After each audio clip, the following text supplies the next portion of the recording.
दोस्तों income tax slab को लेकर के कोई डाउट है तो इस वीडियो को जरूर देखिएगा और आगे शेयर कीजिएगा।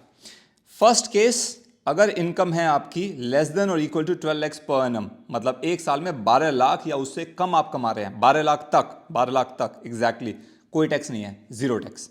सेकंड केस बनता है अगर आपकी इनकम 12 लाख रुपए से 1 रुपया ऊपर है, 12 लाख 1 रुपया आपकी इनकम है, मैंने एग्जांपल है 12.01 लाख पर एनम, तो आपको पूरा टैक्स बनता है। कैसे, देखिए, पहले जो 4 लाख है उसके ऊपर 0% टैक्स है, कोई टैक्स नहीं लिया जाएगा। उसके बाद 4 से लेकर के 8 लाख जो आपके बनते हैं उसका होगा 5%, मतलब 4 से 8 के बीच में 4 लाख हुआ, 4 लाख का 5% आपका हुआ 20,000, ये टैक्स बन गया। 8 लाख 1 रुपए से लेकर के 12 लाख तक अगले जो है 4 लाख, इस 4 लाख का 10% से आपको देना पड़ेगा, तो 4 लाख का 10% होता है 40,000।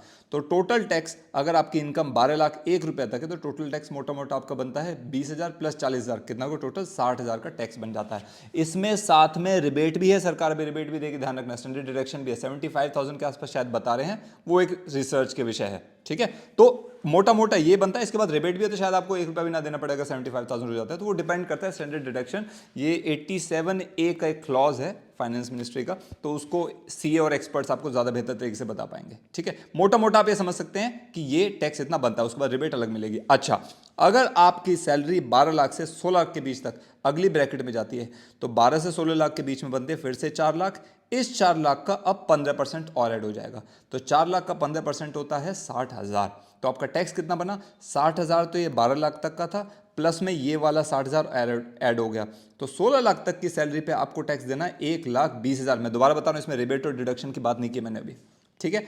इन केस आपकी सैलरी अगर 16 लाख 1 रुपए से लेकर के 20 लाख के बीच में आती है तो अब अगेन ये जो 4 लाख यहां वाला है, इस 4 लाख का 20% अब आपको देना है, तो 4 लाख का 20% होता है 80,000, प्लस पुराने वाला 16 लाख तक का जो 1,20,000 ये ऐड हो जाएगा, तो 1,20,000 प्लस 80,000, तो टोटल टैक्स आपका बनेगा 2 लाख का, कब, अगर आपकी सैलरी 20 लाख तक है, ठीक है। इसमें अगेन स्टैंडर्ड डिडक्शन होगा, इस तरह से आगे चलता जाएगा। अगर आपकी सैलरी 20 लाख से लेकर के 24 लाख के बीच में तो उसका 25% ऐड हो जाएगा, 24 लाख ऑनवर्ड्स आपका फ्लैट 30% है, फिर 24 लाख से ऊपर कमा तो बस 30% दिए जाइए।